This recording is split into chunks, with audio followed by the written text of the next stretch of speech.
Sento tanto. Allora, siamo ritornati, Luciano Miotto. Allora, ci racconti un po' la sua vicenda, la sua azienda, in modo che chi non la conosce comprenda anche la realtà del territorio. La vicenda della mia azienda non è diversa dalle vicende di molte altre aziende simili a Imesa. Imesa è un'azienda che ha oltre 40 anni di storia, costruisce macchine industriali, per la precisione lavatrici industriali, ed ha sempre avuto una fortissima propensione all'export. Nel senso, io sono stato educato da mio padre a pensare che il mio mercato non era l'Italia, ma il mio primo mercato domestico era l'Europa. Oggi questa azienda esporta l'85% della propria produzione. Come Imesa, tantissime altre aziende nella provincia di Treviso, che non a caso viene chiamata Inox Valley, esportano moltissima della loro produzione. Perché in realtà la prima considerazione che io vorrei fare è: non è vero che c'è crisi in tutto il mondo, la crisi in questo preciso momento sta colpendo l'Italia e molto di questo è colpa degli italiani, della politica italiana, comunque è colpa nostra. Il 2008 ha segnato sì un momento di profonda crisi a livello mondiale. Noi avevamo perso il 20% del nostro fatturato nel 2009, però già nel 2011 noi eravamo ritornati in quota grazie all'export.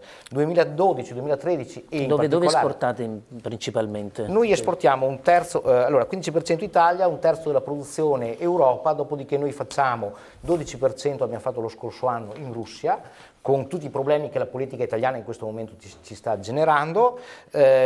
Abbiamo grosso modo un 15% nei paesi arabi e frequentiamo in qualche maniera anche tutti i paesi asiatici. Non frequentiamo il mercato americano perché il mercato statunitense richiede un prodotto low cost in cui non è richiesta una qualità spinta, viceversa noi siamo un produttore di alta qualità, diciamo in qualche modo... Nonostante il vantaggio della moneta in questo momento? Ma il vantaggio della moneta ce l'abbiamo in questo preciso momento, non lo avevamo lo scorso anno, e comunque una politica industriale non la crea dalla mattina alla sera solo perché improvvisamente il dollaro ha guadagnato un po' di punti nei confronti dell'euro, è figlia di un lavoro che richiede anni, fiere, partecipazione, visita dei clienti, quindi noi abbiamo scelto, e credo i fatti dimostrino che la scelta era stata una scelta felice, di evitare il mercato americano e piuttosto puntare su altri mercati anche più vicini. Non è casuale il fatto che noi abbiamo scelto di lavorare con i paesi arabi, la Russia e l'Unione Europea. Per quanto riguarda il mercato asiatico, il grosso del mercato asiatico è rappresentato dal mondo delle navi. Nel senso la produzione di navi che prima era greca e Nord Europa è stata quasi tutta spostata in Corea e Singapore, di conseguenza noi lavoriamo su quel mercato e lavoriamo in quei paesi. Dicevo, la nostra storia, che è in questo momento una storia di crescita e di sviluppo simile a moltissime altre aziende, fa sì che siamo diventati particolarmente famosi qua dal primo dell'anno perché io ho detto a un giornalista, io dal primo dell'anno assumerò 4 persone e utilizzerò il Job Act. In realtà questo è poco vero, nel senso il mio commercialista mi aveva spiegato che avremmo utilizzato il Job Act, avremmo avuto delle riduzioni di costo, in realtà questo è legge di stabilità. Io confesso con molto candore, l'ho saputo dopo che era legge di stabilità. Però l'aspetto positivo, e poi ho visto che sono stato seguito sui giornali da tanti altri colleghi di altre aziende trevigiane piuttosto che sulla vicentine. fiducia anche, perché insomma non è che sia... Allora, in realtà che cosa c'è dietro? Un'azienda assume prima di tutto perché ne ha l'opportunità e perché ne ha la necessità, per cui noi abbiamo assunto perché abbiamo l'opportunità e la necessità, opportunità e necessità che nascono prima di tutto dal mercato estero e dalla nostra capacità di frequentare i mercati in sviluppo. Questo direi è il primo fattore. A questo cosa segue? Segue il fatto che queste persone noi abbiamo considerato che erano valide, l'ho detto con molta onestà, erano persone che noi avevamo già dentro perché provenivano da mobilità. Anche da un'azienda vicina, per dire. Un'azienda vicina che aveva avuto delle difficoltà, tali per cui questa azienda è stata chiusa, noi abbiamo preso queste persone, le abbiamo persone conosciute, le conoscevamo e abbiamo deciso di stabilizzarle e di tenerle, assumerle con contratto a tempo indeterminato. Allora, adesso la questione diventa, Che peso ha avuto nella mia decisione il tempo indeterminato? In realtà poco niente, poco niente. Cioè? Spieghi bene. Io ho assunto queste persone prima di tutto perché la legge di stabilità mi dava un vantaggio economico. Quindi questo mi vantaggio riduceva economico il costo della manodopera. Questo è il problema. Presidente, però forse prima assumeva le persone, aveva deciso perché le servivano prima di tutto. Sì, prima perché le servivano, questo è fondamentale. Il tema fondamentale. Perché nessuna norma va a creare lavoro. No? Quindi, e poi dopo aveva legge le norme creano lavoro se creano le situazioni per cui si venda di più, si produca di più. Se aumenta il PIL. Ecco, se aumenta il PIL, esatto. Se le norme sono indirizzate ad aumentare il PIL, allora creano lavoro. Però di per sé nessuno fa posti di lavoro per legge. I posti di lavoro si fanno perché c'è qualcuno che richiede dei beni o dei servizi, dopodiché davanti alla richiesta di beni e servizi qualcuno dice ok, provo a farlo io, mi metto a farlo. Su questo siamo perfettamente d'accordo. Quindi correttissima la sua osservazione. Numero uno, li abbiamo assunti quali provenienti dalla mobilità perché a noi servivano, li abbiamo stabilizzati a tempo indeterminato perché riteniamo che ci possano essere utili per un lungo tempo, cioè che possa sussistere la condizione per cui possono rimanere, noi ci auguriamo per sempre, ma quantomeno per un lungo tempo. Dopodiché abbiamo sfruttato l'opportunità di avere dei costi più bassi, quindi la legge di stabilità. Per quanto riguarda il discorso che poi è molto importante, articolo 18, non articolo 18, eccetera, in realtà noi lo abbiamo considerato un aspetto secondario questo.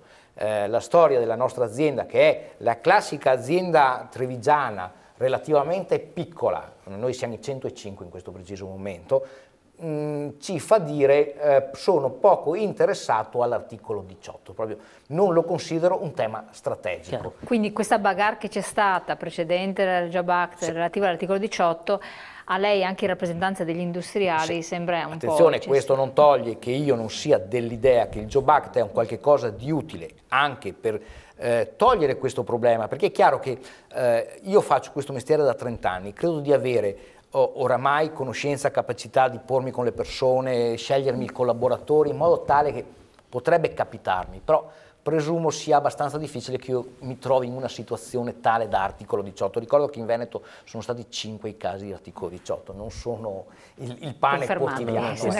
Poi parliamo di cose che alla fine sono molto piccole, su cui si discute tanto, si chiacchiera tanto, non c'è sostanza dietro. Però, ripeto, non credo che mi troverò in questa situazione. Però lei non li ha assunti ancora con il contratto a tutele crescenti? No, perché in questo preciso momento non si sa.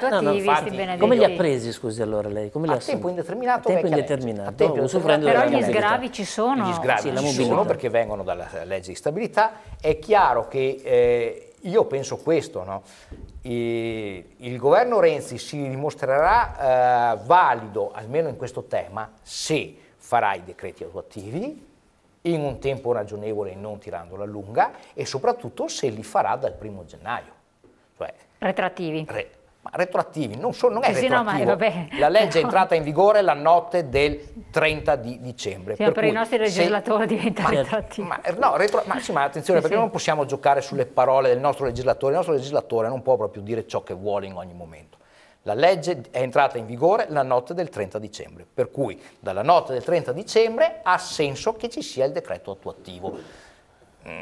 Ripeto, nel mio caso personale non mi interessa, però io sono fermamente convinto che se si vuole avere effettivamente, conoscendo i miei colleghi, conoscendo un po' il mondo imprenditoriale, se si vuole avere effettivamente un effetto positivo, i decreti attuativi devono essere fatti subito, immediatamente, perché se ce la giochiamo altri 6 mesi a raccontarcela, si parlava entro fine febbraio, Villanova di sottosegretario. C'è la legge elettorale. Però posso fare una provocazione al Presidente un attimo, faccio una provocazione un attimo.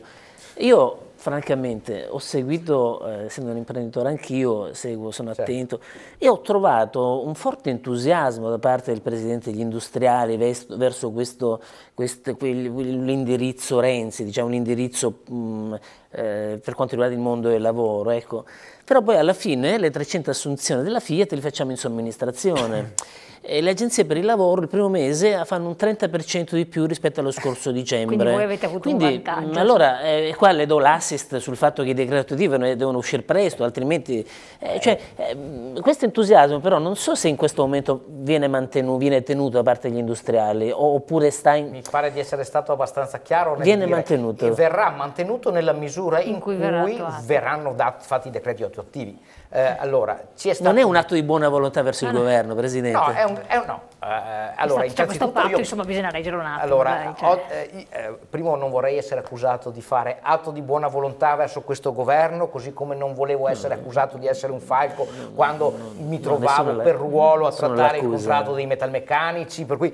sono una mia considerazione, non è un'accusa. Io faccio l'imprenditore e l'interesse è quello, innanzitutto è quello della mia azienda. Quando mi metto nel vestito del vicepresidente di Confindustria Veneto, io cerco di fare gli interessi di tutti i miei colleghi, delle aziende dei miei colleghi, anche perché nel momento in cui io faccio gli interessi delle aziende, faccio gli interessi sia degli imprenditori sia dei lavoratori. Non a caso io continuo a sostenere che il manifatturiero in Veneto deve continuare ad esistere, a crescere e a svilupparsi. Non è, e lo dicevo in tempi non sospetti quando andavo a dire, attenzione, che non è pensabile che il Veneto possa sopravvivere tagliando il manifatturiero. Senza voler togliere a chi parla di turismo, il turismo è il mio pane. Okay? Quindi un'apertura di sempre. Il turismo, ricordo a tutti, è il pane di chi fa lavatrici industriali, però non credo che il Veneto possa vivere solo di turismo. Non è mai vissuto, non è questa vocazione. Anche perché la quota è talmente marginale, esatto. Quindi è chiaro che un attimo finisce il il Presidente nostro non è né un evviva Renzi, nuovo Presidente del Consiglio, no. Né un endorsement né una cosa, noi facciamo gli imprenditori, siamo Confindustria.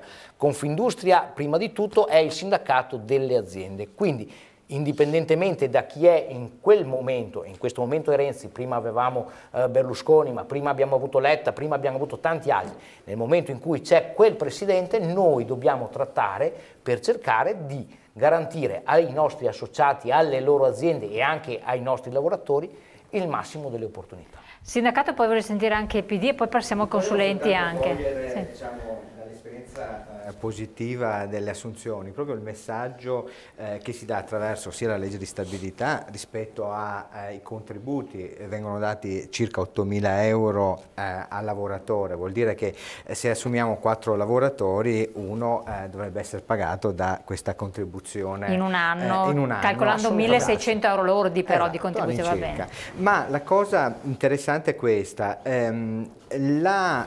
l'opportunità di dare dei contributi in un quadro, lei ha detto prima, riesco ad affermarmi più all'estero che in Italia, e il quadro che è stato rappresentato nella copertina d'apertura è chiaro, nel senso che c'è sfiducia nel paese, la gente, c'è una stagnazione dei consumi, il debito pubblico aumenta. Ma lei fa l'imprenditore o il sindacalista? Fa l'imprenditore e il sindacalista? No, sto facendo il sindacalista che vuole lavoratori stabilizzati a tempo indeterminato. È questo che voglio cogliere, l'occasione per dire che questa opportunità di stabilizzare, di dare un aiuto al lavoro precario, di dare fiducia agli occupati, dare fiducia perché di gente precaria nel nostro Veneto ne abbiamo tantissima, con tutte le varie forme contrattuali, questa è un'occasione, vedo dietro quella sua stabilizzazione l'opportunità di dare serenità a famiglie e lavoratori, certo, e in una forma stabilizzata di lavoro, e questo penso che possa diventare un esempio per molti imprenditori che hanno intenzione di sviluppare. Se posso aggiungere, io ieri ho visitato in Repubblica Ceca lo stabilimento di un mio concorrente che 10 anni fa ha spostato tutto dal Belgio alla Repubblica Ceca. In Repubblica Ceca la manodopera costa la metà di quello che costa qui in Veneto. Okay? Questo è un qualche cosa che per uno che deve competere sul mercato internazionale è pesantissimo, perché io mi trovo a vincere laddove viene chiesta una tecnologia così spinta che il mio concorrente, che ha in Repubblica Ceca un'azienda fatta per fare più numeri che specialità, non riesce ad affrontare. Ma laddove vengono richiesti numeri e non prodotto speciale, cioè laddove non è richiesta l'altissimo livello qualitativo dei miei collaboratori, io sono purtroppo condannato a perdere, e non perdo perché io ho persone incapaci o persone con scarso rendimento, eccetera. perdo perché il mio costo orario è elevatissimo, e lo è elevatissimo non perché l'operaio in sé porta a casa troppo, ma perché quando lui porta a casa €1 io spendo un altro €2,82, cioè anche se abbiamo poi verificato che la situazione europea mediamente è la nostra, non è che siamo fuori. Sì, attenzione che su sto europeo c'è di mezzo, torno a ripetere, Repubblica Ceca, dove e non solo. non siamo. Esatto, cioè ho citato solo, quella perché, ripeto, io 36 ore fa ero in Repubblica Ceca, io conosco quella realtà perché io ho uno dei miei principali concorrenti su scala mondiale lì. Sì, ma la stessa cosa Slovenia, Croazia, Bosnia, Romania, Questo è un problema che noi dobbiamo affrontare, noi dobbiamo arrivare a capire, perché nessun imprenditore dice che gli operai prendono troppo. Tutti siamo coscienti che se vogliamo avere una ripresa del PIL interno dobbiamo aumentare il denaro che hanno le persone, però se poi continuiamo solo ad alzare le tasse non ne andiamo fuori, cioè ce la stiamo Sì, Brescia, perché poi abbiamo la pubblicità. No, anche per aggiungere alcuni elementi che forse ci aiutano a contestualizzare le cose che stanno emergendo.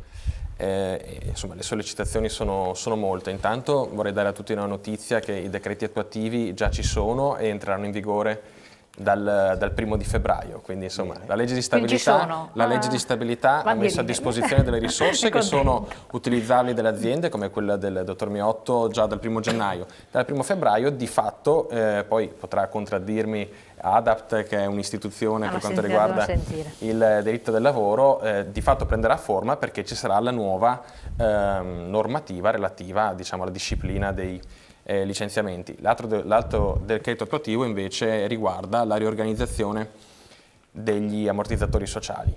Ecco, chiaro, anche rispetto alle altre cose che sono emerse nei ragionamenti che sono stati fatti, che è evidente che uno dei limiti che ha la nostra produzione, il nostro sistema manifatturiero è proprio quello del costo del lavoro, del cuneo fiscale, come si diceva in questo momento.